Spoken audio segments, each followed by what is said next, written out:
আসলে জনস্বার্থেই কম আসা হয়, নইলে প্রতি সপ্তাহে শুক্রবার বা শনিবার করে আমি আসতে পারি, কিন্তু ওটা হয় না। তবে তা বলে পার্টির কাজ তো আর থেমে থাকে না, কারণ অনেকদিন আসি না।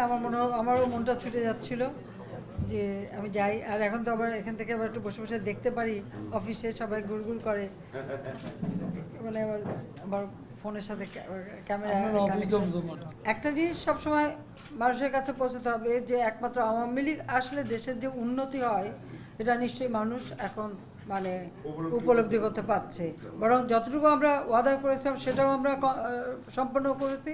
আবার 2014-তে এসে আমাদের যে নির্বাচনী ইস্তাহার, সে কাজও কিন্তু এই 3 বছরে, আমাদের যে 3 বছর পূর্তি হলো, এই 3 বছরে আমরা কিন্তু সে কাজগুলিও অনেক ক্ষেত্রে আমরা যা বলেছি তার থেকে বেশি করেছি।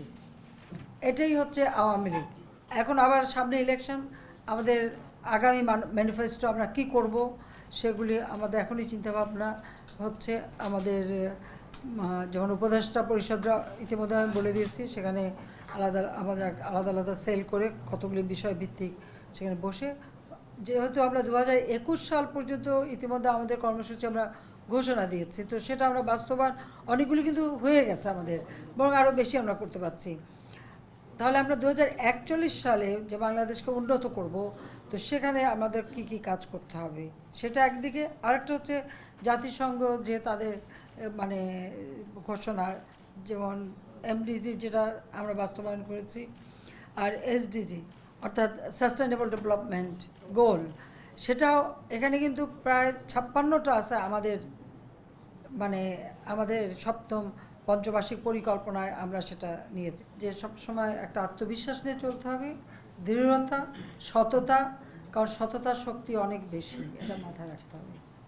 সততার শক্তি না থাকলে কোনো অবস্থা মোকাবেলা করা যায় না। ওইটুকু ছিল বলেই ওই পদ্মা সেতুর মতো যখন আমাদের উপরে মানে একটা অভিযোগ আনার চেষ্টা করলো, যেটাকে সঙ্গে সঙ্গে আমি রুখে দাঁড়ালাম, সেটা তারা প্রমাণ করতে পারলো না। আজকে এটা একটা ভালো হয়ে গেছে যে আমাদের যে পরনির্ভরশীলতা একটা মানসিকতা ছিল, সেখান থেকে আমরা বেরিয়ে আসতে পেরেছি। যখন বলছিলাম নিজের পয়সা করব, আজকে নিজের পয়সা পদ্মা সেতু আমরা নির্মাণ করে এত বিশাল একটা প্রজেক্ট করে দিচ্ছি।